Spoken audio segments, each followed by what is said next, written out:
All right. Aloha, everyone. Welcome. We are so excited you're here. Welcome to our HALT Summer Summit. This is going to be two panels full of some really fantastic conversation, and we're so excited to get started. The orientation of this is really to help you think about how to start your year strong because I don't know about you, but I'm feeling the stress starting school soon. I wish we had a little more time. I always do, but we don't.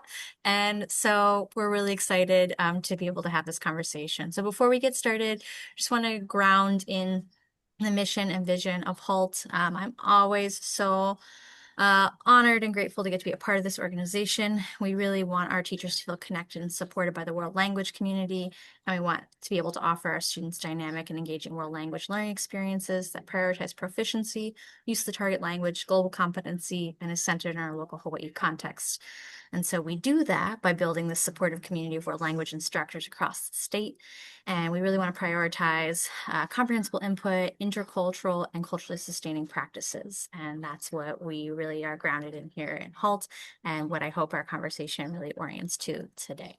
So before we start with that conversation, our overview. So panel one will be from 10 to 10:50. It's starting the year with novice and intermediate students. We'll have a second panel at 11 to 11:50, which is about anchoring students in proficiency at the start of the year. There'll be a 10-minute break there, so you guys get a chance to get rest, get up, get something to get a coffee, and then we'll have an optional talk story lunch at noon. And so we'd love to hear a little bit about who's in the room today. So in the chat, could you share your name, where you teach, what you teach, and which of the 6 outcomes from the Naho Pana'o framework has been strongest for you this summer? So we'll give every minute to put that in the chat, including all of our panelists and all the folks in the room. So even if you are one of our HALT board members, we'd still love to have all that out in the chat. Let's see what we got.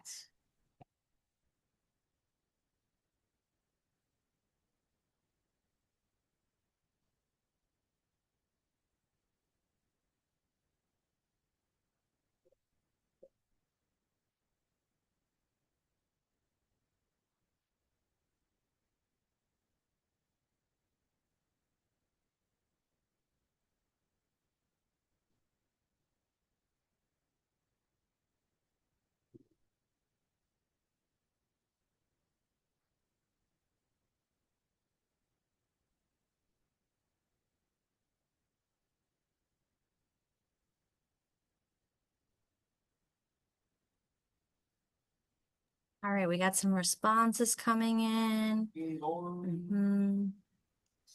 Jim has also shared in the chat that we have a recording today's session. So if you don't want your picture showing, please turn your camera off.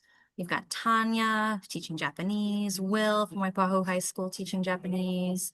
And total being is strongest. Heck yeah, Will, I love that for you. Way to lean into enjoying the summer.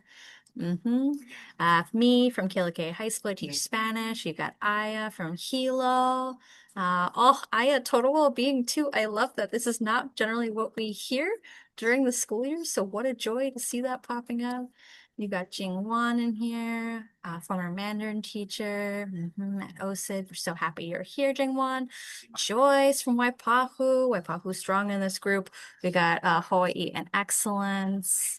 Okay, we've got Chico's teaching elementary school Japanese, total well-being. Look at all these total well-beings, guys. We're crushing it. Lori from Konawana High School. Kelly from is teaching Spanish at elementary level. Excellence is so strong. John, Japanese 1. Oh, look at another total well-being for the win. Corey from Mililani. Okay, Hawaii's strongest Japanese teacher. Okay. Imelda, teaching Filipino and Tagalog. Love that. Non-Chinese, teaching Chinese at Iolani. Jody, okay. Strength and sense of total well-being again, Jody. Crushing it. Okay. Nancy, Waipahu High School, total well-being again. Got Jim holding it down for us, program coordinator, also running our Zoom. Jingwan, Hawaii, aloha, beautiful. I'm so happy to have you all here today. All right, so now we know a little bit about who's in the room and we are going to start our first panel. This panel is going to run from now till about 10:50. This is starting the year with novice and intermediate students. And we're going to introduce our panelists. So our panelists today are Will Smith, Mio Sato, Dr. Ngan-Ha, and then Joyce Brumble. And I almost just tripped someone. So sorry, everybody. Hilarious. I we're gonna get started. I'm gonna let everyone introduce themselves, and yeah, we're so excited. So I'm gonna turn it over to our first question, which is introduce yourself, including what you teach, where. I'll kick it off to Will, and then Will, if you could pass it off to someone else, that'd be fantastic. Yep. Good morning, everybody. I'm Will Smith again. I teach for at Waipahu High School, Japanese 1, 2 honors, 3 honors AP. And like I said, the total well-being, and I have to brag because I literally 25 minutes ago got done with a 2-hour shiatsu massage. So I am totally killing it with the well-being today. So an opening just came up. They called me last night. They're like, "Hey, we got a cancellation. Can you jump in?" I'm like, "Yes." And yeah, so I'm chill today. Let's pass it to Joyce Brumble. Good morning, everyone. My name is Joyce Brumble. Oh, I'm so jealous, Will. I teach at Waipahu High School. I teach Spanish 1, 3, and this year I'm going to start teaching Spanish AP, which I'm very excited and nervous at the same time. Um, um, where what else? This summer I think I put Hawaii because I usually travel, and this summer I decided to stay and just visit the island. I've been doing community service as well, and excellence because I've been taking a lot of classes, but not a stress. It's just things like PBL because we're starting our PBL program for world language this year, my AP classes, and things like that. So it's been relaxing, learning, growing, and getting to know this beautiful place I call home. I am going to call Nan. Hi everyone, I'm Ngan-Ha. I work at Iolani School. I've taught Chinese for 12 years. I actually am not currently a classroom teacher. I moved on to the dark side as an administrator. But the cool thing about my administrative job is like I still work closely with teachers about instructional strategies, and I help lead the faculty growth process and professional development at my school. So I get to work with all types of teachers and learn how world language actually overlaps with like a lot of strategies, and our standards kind of line actually a lot of overlaps with other disciplines. So there's that. And let's see. Yeah, I need a shatsu massage as well. I'm working on my well-being because admin, we don't really get any days off over the summer. And so I've just been working all summer. So I really need to do better at uh, having boundaries.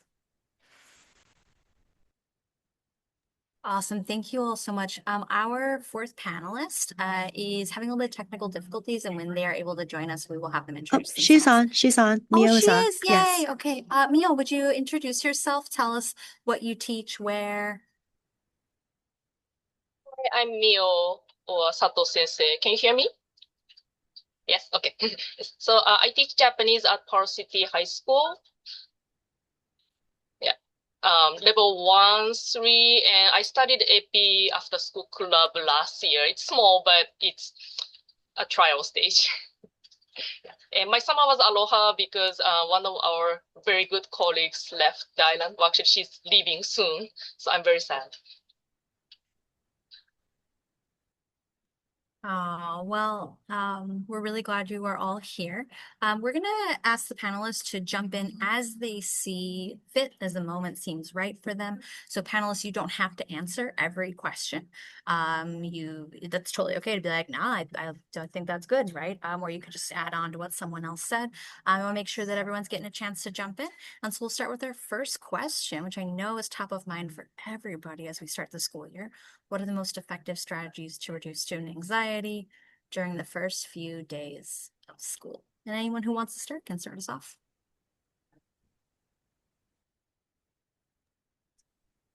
I'll start. Um, I don't. I made this realization a number of years back, but I remember uh, during one of my off periods when I was department head, I had to go around to get some things done in some other classrooms, and so it was. I was watching. I was walking in on first day classes for not just my department, but other courses and everything. And in every class that I walked through, every teacher was just sitting in front of the class with their syllabus, reading all of the rules and the grading requirements and everything. And I realized the kids are sitting through this for 7 periods. Like that's their very first experience back from school. Summer break, yeah, I'm super excited. Now sit down and listen to a whole bunch of rules and grading details and homework stuff and all of that. And um just like no wonder by the end of the day, the kids, their eyes are just kind of glazed over already on the first day of school. So for me, it's really important the first day, the first week. I don't even like, the syllabus is in Google Classroom and the kids can look at it if they really want to. But I'm just focusing on engaging the kids, having a good time, even with level one, completely all in target language. But there's still so many just different games and activities and different things that you can do to make that time enjoyable, right? And I think especially if like the students are sitting in a bunch of other classes where they're just sitting there looking at their syllabus every all period long, um, that'll really make your class stick out. It'll be like, think about what they would say when they come home at the end of the day. How was school today? Oh, it was boring. We did syllabus the whole day for everything except for Japanese class. That was fun. We played a game in there. And I think that sets a really good, just a good start for the year. So I make sure we have a lot of fun um, to just kind of get that going with the kids at the beginning. I definitely agree with Will. Before, years ago, I thought that we have to do the syllabus and we have to talk about the rules. And, throughout the years, I discovered so many ways to get to that. And I don't think I do it until maybe the third week that we sit, because it's some things that we have to read and go through. But maybe the third week, the first 2 weeks is all about getting to know the students on the very first day. Assign the seat, help them to see where are you going to sit. Okay, they don't have to go with that stress. Oh, where I sit, who's gonna sit next to me? So we have a circle, and as I say, good morning, welcome to Spanish class, I will hand it a little sticker, and they have to match it with the chair. And okay, that's the first thing I make sure. I learned it from Martina Bex, but it really works just to know where I'm going to sit, and then getting to learn each other names. As you know, we have students from Micronesia, Samoa, and Tonga. Now we have more Hispanics in the past years. So it is important that everybody gets to pronounce those names well. So we do a lot of games to get to learn each other names and get to know each other before we jump to the actual curriculum. For me, I think of like, how do we create a culture of like a sense of belonging that all the students can bring their authentic selves into the classroom, and they look to the teacher to kind of model all that. And so it's really important that we find ways to lower the cortisol level when they first walk in. You give them eye contact. I like Joyce says, like, I don't want them to go through the stress of trying to figure out who's going to sit where, like, do they want to sit next to me? I don't know if they want to sit next to them. I'm not gonna sit next to them. So I usually hand them like a picture of an animal, like of the 12 zodiacs.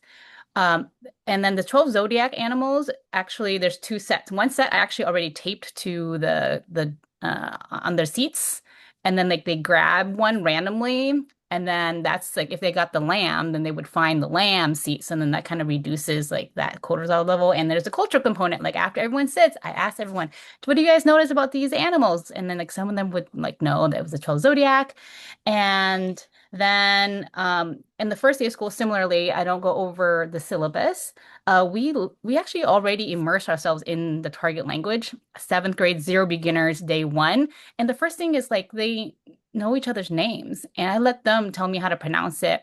And then they would just learn like, oh, I introduce myself first, and then like 我叫, and then like they teach. They're pretty much learning three words, and they're actually being introduced to all these question words already, but I have to make sure it's everything I use, all the target language I use is 110% comprehensible, if that's even possible.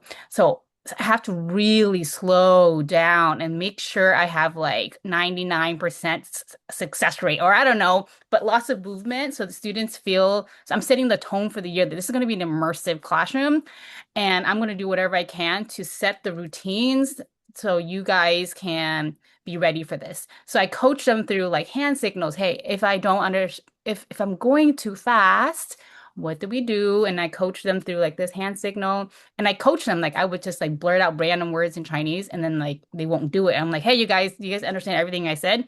And then they said, and they're like, no. And I'm like, yeah, it's okay. I need you guys to help me.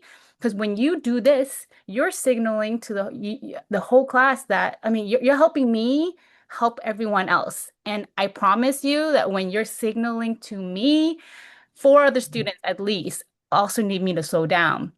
So you're showing courage by helping me help everyone else. And so just making sure like I need everyone's help and contribution to make this as a successful and safe classroom for everyone. In terms of expectations, I do feel like clarity is so important. Instead of going through the syllabus, I have them read it as homework, non-graded. If they want to read it, great. If they don't read it, they have a Kahoot quiz the next day. So then like if they didn't read it, it's okay. It's ungraded, play Kahoot quiz. And then some of the things that I go over are like classroom expectations, like true or false. Oh, I let you guys can use your phones during class. True or false. And then I would actually demonstrate how I would confiscate the phones, right? I would just like gently, I don't make a big deal. I don't shame anybody. I tell a kid to take out their phones, and I just walk over as I'm teaching the class. I just like open my head. I just like hold out my hand and I grab the phone and I leave it on my desk. I'm not making a big scene. This is the consequence. And then you have to stay back after class to just talk to me for a little bit, and then you're good. You know, like I want it to be like a shameless class and demonstrate like how I would conduct the class. And let me, yeah, and then students would actually sign an agreement contract by the end of the day. It's all in English, and they know what the expectations are, and that could set the tone for the school year. And it's also helpful to walk kids through the clarity, especially for students with ADHD. They really need to visualize like what's going on. And so that clarity is important the first week.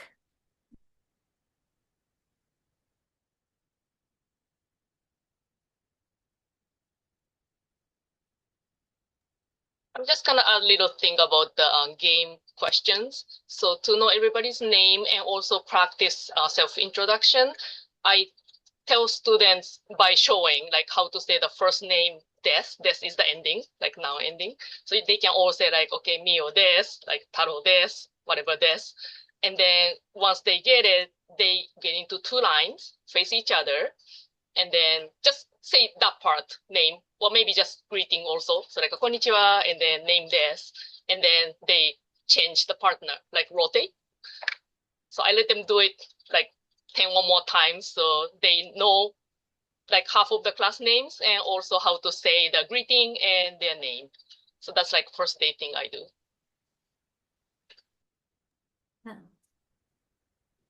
Love that. There were some questions in the chat about some more specifics for their those games. So if any of our panelists want to hear also, if you're like, I just want to drop some slides in the chat or some examples, panelists, feel free to do that as we go along. But yeah, there were some questions about specifics for those games. Yeah, I think for like my first day of class, the kind of like what Mio Sensei said and everybody like their names, and then I usually do like I like something, and then the different games you can do with that are, I mean, endless, right? Junkin Train. So they have to introduce themselves to each, it's you play music and they walk around, music stops, they find somebody, they introduce each other, they junk in, loser goes behind the winner and cheers the winner's name and keep going until you get a whole long train. Anything paper, rock, scissors, crazy fun. I've done fruit basket where you sit in a circle and this is where somebody's in the middle and they say, I like dogs, and anybody else that likes dogs has to stand up and move to a different seat. And then there's always one seat, not enough. So there's one person standing, and then they have to say a sentence. I like pizza, and then whoever likes pizza, right? Again, movement and different things like that. That one can get a little chaotic. You gotta, keep an eye on it for sure. Um, a different variation, or not a variation, but just like the this or that we always do. Like I want to find out more about you guys. If you like dogs, go over here. If you like dogs more, go over here. If you like cats more, go over here. You could do four corners, different things like that. Any simple, and I'm doing this all in target language. Super simple, but by the end of that first class, right, they're already comfortable with saying their names and something they like. I mean, that's a huge win for me. For me, there is a game that I really like and I always use it. Is the animals. Like you connect the name of an animal with the first letter of your name. For example, Joyce the Jaguar. Okay. And then you know how it goes. It's all, but I really like it because there's so many names that the pronunciation is hard. So you're gonna get at least 5 students asking these students, what is the pronunciation again? And even though it's a little frustrated in the beginning, by the end of this game or by the end of the week, everybody knows how to pronounce each other's name. It's not like it's so hard that I'd rather not to say it and we never talk. So Joyce the Jaguar, Emily the elephant, and then it goes like that. And it's not stressful because even though it can get stressful by passing the halfway, I allow the students to help each other. So if somebody's stuck that they cannot memorize it, they don't remember, it's always a student next to him. Hey, it's Emily the elephant, Joyce the Jaguar. And we play the game, and sometimes I use it as an entry pass. Like, okay, elephant, Emily. Okay, that could be the entry password. Another game, as we'll say, is so important movement. During this animal, we're sitting, we're relaxed. But later on, we can also do this one that you say your name with sounds or movement. For example, they get to greet and say their name. Hola, me llamo Joyce. Okay, so the whole class has to say hola, Joyce, and have to repeat what I do. I like to do this when we have the Japanese students and come. It's like a quick game for them to get to introduce each other's name. It's easy and they love and they have a good time. So yeah, also you have one with the beach ball in which maybe later on when they know, okay, me llamo, se llama. We practice like that. So whoever gets the ball say, me llamo Joyce, se llama Emily. And then we practice those two words, me llamo and se llama. Simple movements, music. Kids are practicing the target language while having fun.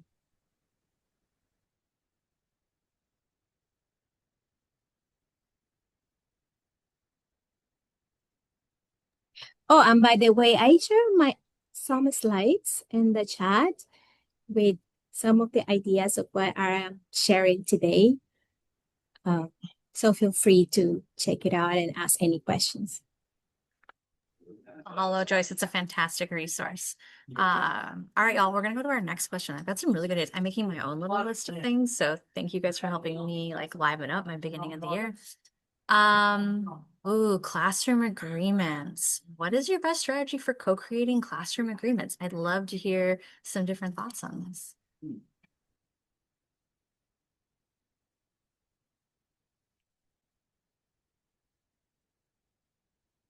I can go first. I actually don't co-create classroom agreements with my students. If uh but if I were to, because I feel like there has to be a balance, like us like teachers playing offense. Like we are the experienced teachers, and there are certain non-negotiables that is our responsibility to make sure this is safe. So I do feel like I would approach it with that balance of like, hey, these are the three things that has worked for me here, and this is my responsibility to make sure everyone feels safe and we're all engaged. Yeah, so that could be like every list of I'll look it up later. But there's three things, and then I would actually have students review maybe six others of like that has worked in the past for me or from my research, and the kids would I would say like, hey, we can't have more than six. So I came up with three and then you have three, but I'm giving you six different options that you could look at. But if there's anything else you can think of beyond that six, let's talk about this. And then the class would vote on like which three additional they would add to it. But yeah, so that's how I would do it. Okay, I can share mine. If you see my slides, the slides number 8, I have this idea that I got from Claudia Elliott. Throughout the years, I've been doing so many ways to do these rules. But I have, as Nan says, three non-negotiables. So if you see, una persona habla, los demás escuchan. I say the white part, which is a person speaks, and the students have to say all together, everybody else listens. Number 2, teléfonos celulares y earbuds, and the students answered, en la mochila. And I think this is going to be especially helpful this year because that's the rule. They have to have their cell phones and any kind of technology in their backpack.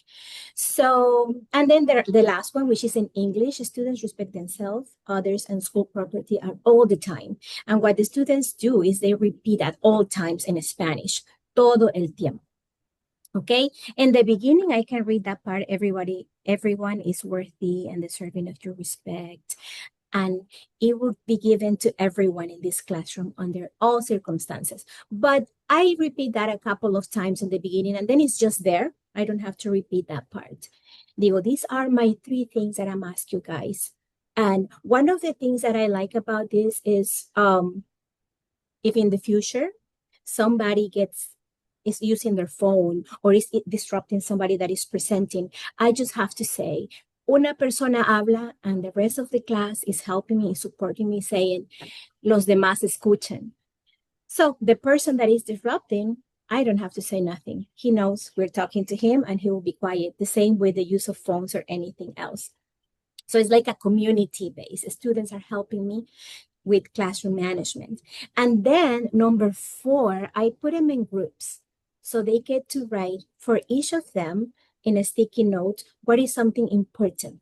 I can ask them questions like I have them here. What helped you to learn? What makes you feel respected? What kind of classroom you want to be part of? So each of them gets to write their own comment, and then they have to discuss and pick one of those 4 to be their rule. And as they go out, they just place a sticky note somewhere I have assigned in the class. And I designed a little poster that I keep in the class for the rest of the year. So that's how I do mine. Again, an idea I took from Claudia Elliott.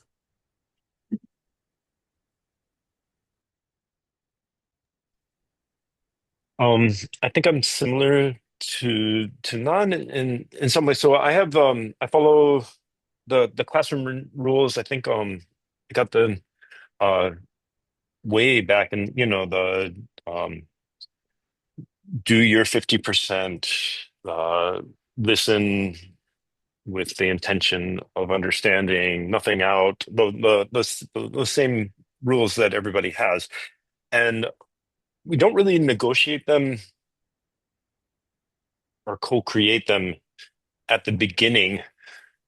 Maybe what I typically do is try and do like the first, again, I'm trying to stay all, my goal, if I can do the whole first month in target language for all levels, that's what I'd like to do. And near the end of that, and while we're doing that, if I see things that are not following those rules, even though we haven't implicitly spoke about them, I've got them posted and I pull the whole Tina Hargat, just kind of walk over and put my hand onto it. I'm like, oh, look, and just kind of lean up against next to the rule. So they're just against it, or I'm pointing it out so that they know, it's not just the Wild West. I have expectations. So that it should be quite clear just by my actions. Now, at the end, when I of that month, and then I do break out English, I might go over that again with them. It's like, hey, you guys, I want them to see it in practice first, right? So we can see, hey, remember that, we've got some times when people had their devices out and it was kind of distracting, or there were too many side conversations going on, or different things like that. Here's what I have, and then we might have a discussion about it. Um, I don't allow any of those rules to go away, but I do let them say, like, is there anything we need to add to this? And so that might be slightly different per class, but generally speaking, with the Tina Hargat and those 5 rules, you can pretty much get everything kind of falls into those categories.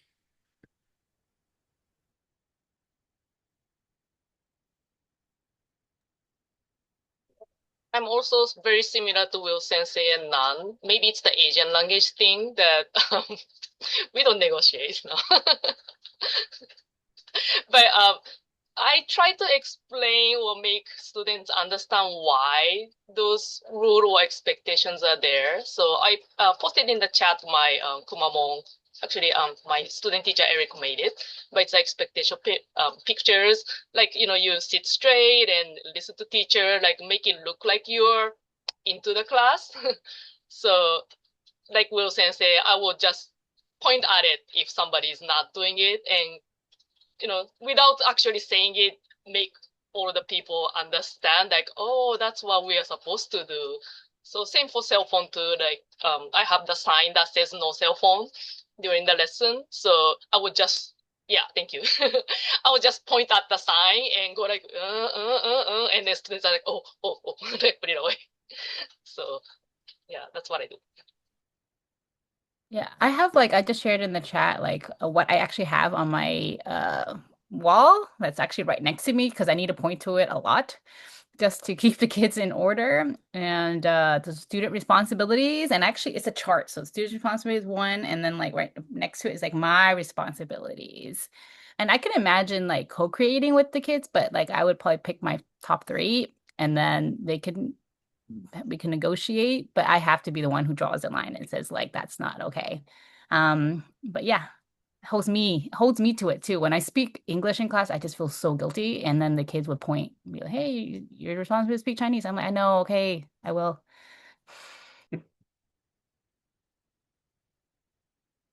That's awesome. Thank you all so much for sharing that. There's a lot of good resources in the chat. So if you haven't been checking the chat, you definitely want to get in there and see what's going on. Thank you all so much for being so generous, sharing what you have. We're going to go to another question. How can we ensure that the classroom is an inclusive and safe space for all learning profiles from day one? I think our language classrooms really lend itself to that, but I'd be curious hearing your insights.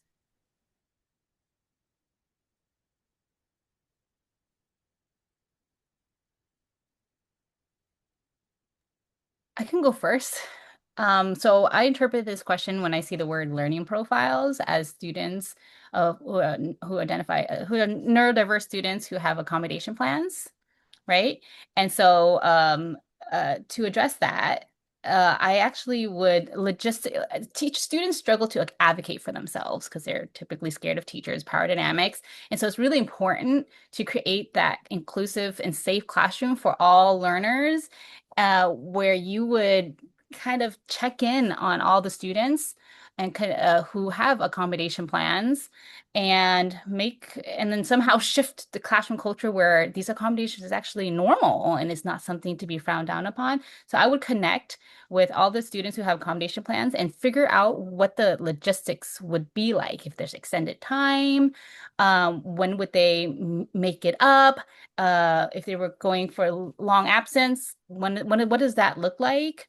And and if they have note card accommodations, like what does that look like? Just making sure the students are clear and your expectations are clear. And if students have preferable seating, like the like flexible spaces, like things like that, just making sure that this is like you're a safe person for that student to go to advocate for themselves. And also, and on the other side of this question, like I think of it as like neurodiverse learners, but also students who have identified different, identities and being more inclusive. And so I think about microaggressions, and that will come up a lot in our classrooms. I used to only mainly teach middle school, but also high school. Kids they're not ill-intentioned. They just are kids. And so like they look to you whether or not you're gonna put it down. How you model when these hurtful comments come up is really critical. And so I feel like teachers, we need to be like equipped. Like, what are our go-to phrases that we're going to say when these microaggressions, these comments come up? And I highly recommend this framework called Action. I'll post it in the chat in a bit. Actually, I'll do it right now. Oh, gosh. Actually, I'll find it and then I'll post it. It's like, how do you how do you address it on the spot rather than just like brush it off? Because the kid who got hurt will go home and say, "Hey, my teacher just kind of endorsed it, didn't do anything about it." And so you lead into curiosity, making sure the kid knows what it's saying, and also identifying like, "Hey, how it makes you feel as the teacher. I am a teacher who strives to create an inclusive classroom where everybody feels belong. That comment violates that." And that's not okay. Like what are your go-to phrases? Like teachers have to be equipped for that and then have a conversation with that kid afterwards, but making sure that you speak for yourself and not speaking for the victim who got hurt. And like just think through like how inappropriate behavior will be addressed on the spot and when or what you're going to say privately so you hold all students accountable.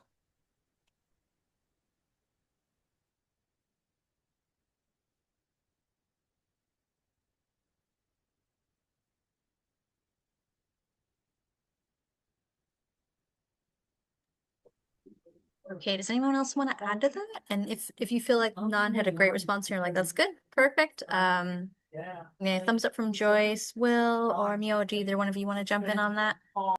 Just add one. So all profile also might mean different background in learning that certain language. So in my case, there are some students who already know some Japanese, even in level 1.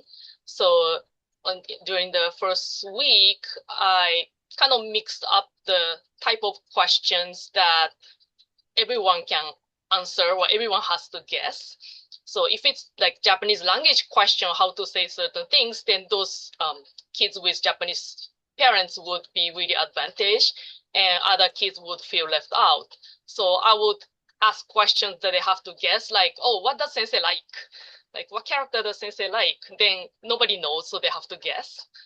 And then like just easy yes, no, hi, ie, or true, false questions. Then everybody can have fun and they don't have to feel left out if they don't know enough Japanese. I could also add just something. I mean, this is obviously one of the hardest things that we do as teachers. But one of the things that I purposely try to do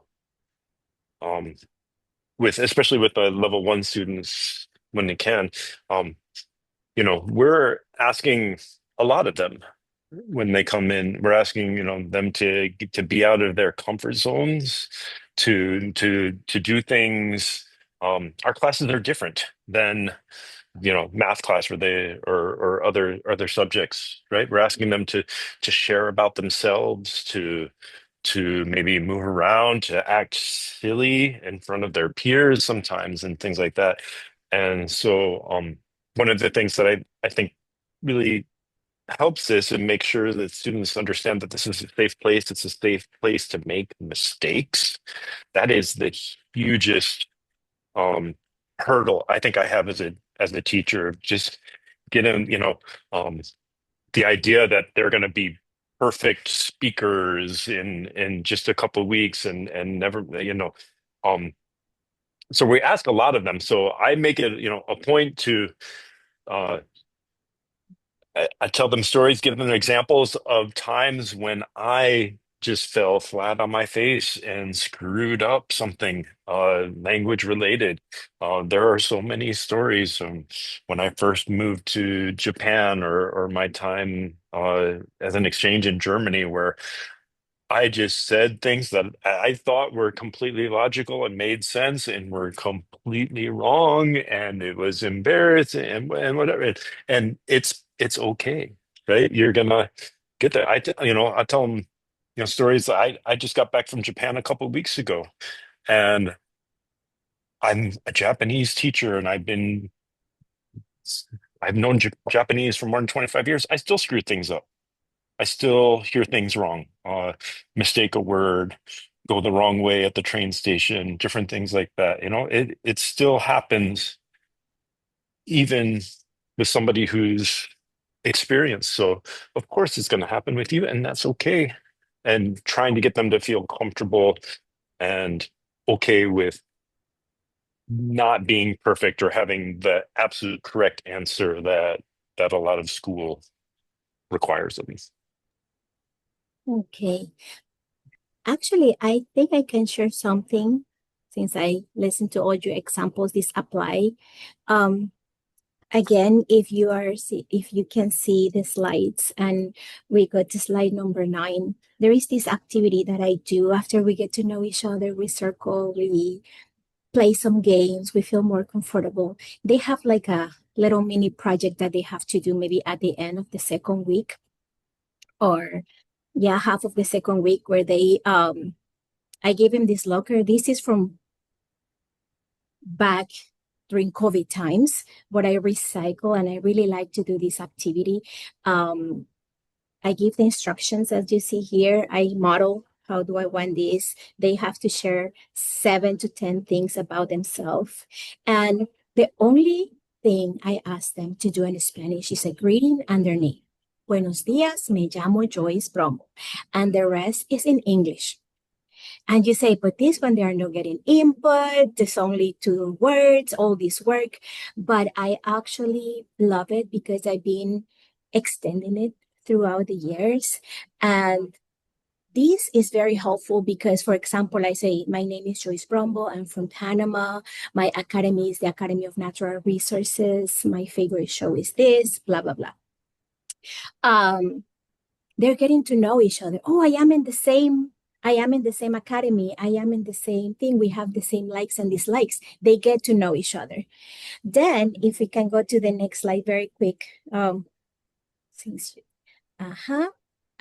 This is a student that is presenting, oh, love Hamilton, and everybody start doing those things that they also love the same thing. They're connecting with each other.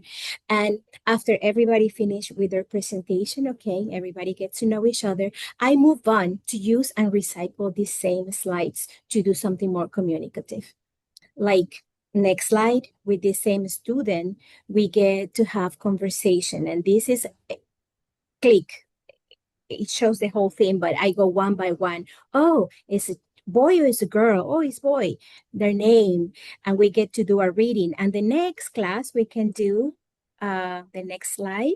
Oh, the next slide of this. Same thing, but now with the pictures. Is a girl, is a boy? What's her name? How old is she? And we are doing the class. They're getting comprehensible input, and it's about somebody they're getting to know in the class. And I don't go throughout all the slides, but I pick some students that I know they feel comfortable. So that way, the ones that are shy and they don't like to be exposed like this, it's okay. I respect that. But in my experience so far, I haven't had one student that is not excited about presenting these slides in English, the part in English. So everybody, no matter where they're from, their background, they actually like to present this. So I guess this is one of the things that I do to make sure that everybody gets a chance to bring their country, their likes, their dislikes, and things like that. And I have several examples, no, 3 examples there. Mahalo nui, Joyce. Those are really great. I actually started using some of this last year or two from Joyce, and it's fantastic. All right, Oh, y'all, we got time for one there last is, question. oh, I just wanted to say one that I think is not in 14. If you get to click on that 10, it's myself in the corner. There is actually an extension activity in which you got a game asking question about the student. So if you click there, you can make your own game to review about the student. So it's the number 10 in the corner. Awesome. Thank you so much. Where folks, you really gotta be checking out like these slides. If you haven't opened up and like saved it for yourself, you gotta bookmark it. They're fantastic. All right, we have 5 minutes left, and so we're gonna take one last question. This one is hopefully gonna be quick. So what are some of your favorite strategies or activities that really bring the fun and joy factor to class? And you may not have time to give us all the directions for it within these 5 minutes, so you might have to drop us some links or some resources, but I think folks would really love to hear this one. I can say really quick. So I give short story to students, very simple. Somebody and somebody meet, look for something, go somewhere, get it or not get it, and what's the ending. It's like maybe 10 slide, 10 line kind of short story. And then after practicing the example, students make their own by changing the person or character and the item, and they can change the ending too. So I make them do it in the group of maybe 3 to 4, and they really like it, and they share at the end. I mean, after like maybe week or so.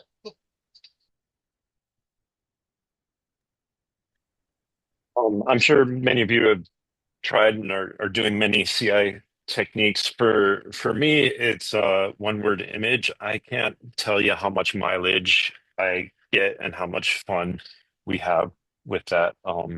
That's my go-to. So we'll create a crazy character in class, but my students have learned that I take it to the nth degree because it's not just the one character. We'll make multiple characters throughout the year and then start telling stories, and then there's love triangles and drama and all sorts of different things that happen, and it's the same things that's happening in the kids' lives, and they can get them to really relate with that, and um they get excited.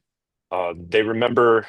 I've learned so much new vocabulary in Japanese because I never knew the power of summoning other creatures, right?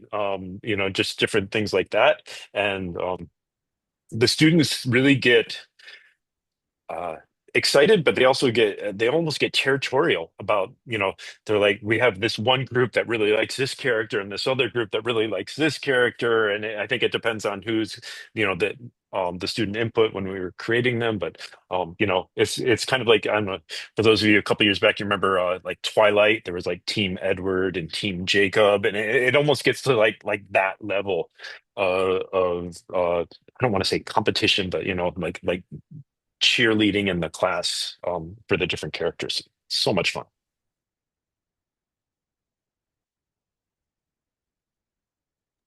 Oh, okay, I can go next. So just be quick. So every cohort, like the class of 20, 30, and every class, like that grade, gets a class pet, like a physical thing I get from Amazon that's squishy. And then this class pet, whether it looks like a lion or a pig, whatever you get, doesn't have that many characteristics. So we build the characteristics together as a class. And then every time, like, we ask questions, like you throw that thing around and it's really squishy and it shows up in all the stories. A lot of the stories that we develop together, and I do listening and drawing. I draw poorly. Actually, I'm not that bad, but I make it bad so the kids love helping me, being showing vulnerability. And so the kids would attempt to draw that class pet. And so it just and the kids like to hide the class pet from like another kid, and kid has to find where it's hidden behind the TV, and little warm and cold counting games. Like anything that revolves around that class pet is so endearing for the kids. And the next year, they still have that class pet, the same one, and we continue to build on that class pet. So, and if some kids, like on their birthdays, all they want is to hold on to that class pet for the duration of the class.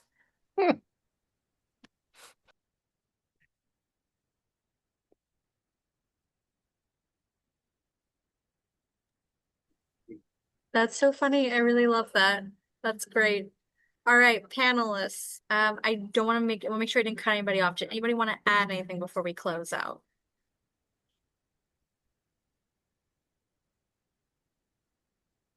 Okay, so we've got a 10-minute break before our Will, yes. Sorry, I just wanted similar to like kind of what Nan has. If you have a little bit of extra resources, there are a bunch of places online where you can create a plushie from your own design.